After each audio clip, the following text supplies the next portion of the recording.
Hello viewers,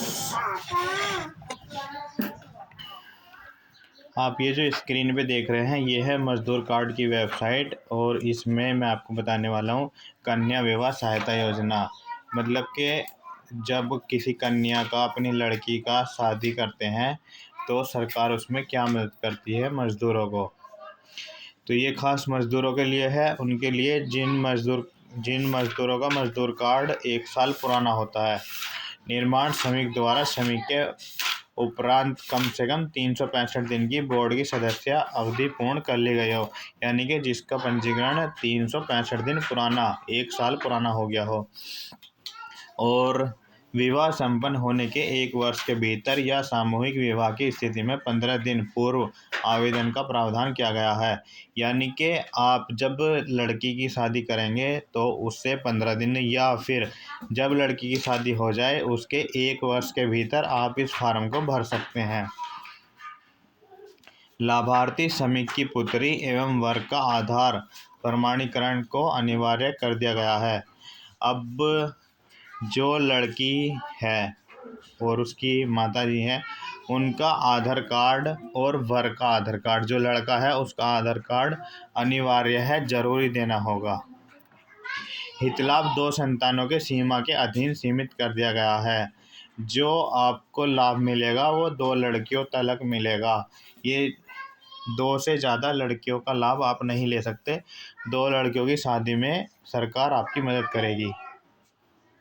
प्रसंगत पुत्री तथा प्रस्तावित वर द्वारा क्रमशः 18 वर्ष एवं 21 वर्ष आयु जैसा समय समय पर सरकार द्वारा निर्धारित किया जाएगा से कम आयु नहीं होनी चाहिए।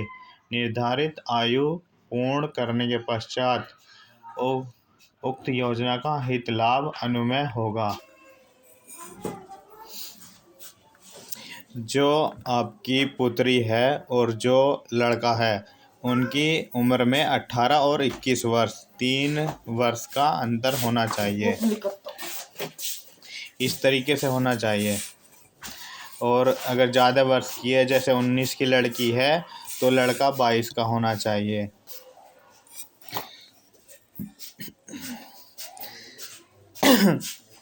ये नहीं है कि आप लड़की की शादी 18 से कम की उम्र में कर दीजिए और लड़के की शादी कम उम्र में कर दो। इसमें समय अनुपात सही होना चाहिए। संबंधित पुत्री एवं वर की आयु के संबंध में जन्म प्रमाण पत्र, स्कूल लिविंग सर्टिफिकेट, परिवार रजिस्टर की सभी प्रमाणित पत्री। जो आपकी पुत्री और वर की आयु है उनके संबंध में आप जन्म प्रमाण पत्र लगा सकते हैं, उनकी स्कूल की टीसी लगा सकते हैं या फिर परिवार रजिस्ट्री जो होती है, जो प्रधान द्वारा दी जाती है, वो लगा सकते हैं। इसके बाद है विवाह कार्ड स्थानीय ग्राम प्रधान, तहसीलदार, सभासद, पार्षद द्वारा प्रमाणित एवं सत्यापित हो। जो शादी का कार्ड होता है, जो आप शादी का कार्ड छपवाएंगे, वो ग्राम प्रधान या तहसीलदार या सभासद या फिर पार्षद, जो भी आपके यहाँ पर काम करते हैं, अगर आपका गांव है तो गांव, अगर आप शहर के हैं तो तहसीलदार या पार्षद या सभासद, इनसे किसी से भी आप अपने शादी के कार्ड पर मोहर लगवा लें और लिखवा लें। लाभार्थी पंजीकृत समिति के कुटुंब रजिस्टर, राशन कार्ड अथवा इसके समतुल्य अभिलेख की संवर्धित पत्री। जो लाभार्थी हैं उनका कुटुंब रजिस्टर या फिर राशन कार्ड सभी के पास होगा। विवाह होने संबंधी वर वधू का फोटोग्राफ की समिति द्वारा प्रमाणित हो। जो उनका शादी कराएंगे आप लड़के लड़की की, उनकी जो फोटोग्राफी होगी उस पर भी आप मोहर साइन करवाएंगे। पिछले 12 महीने में कम से कम 90 दिन भवन सन्निर्माण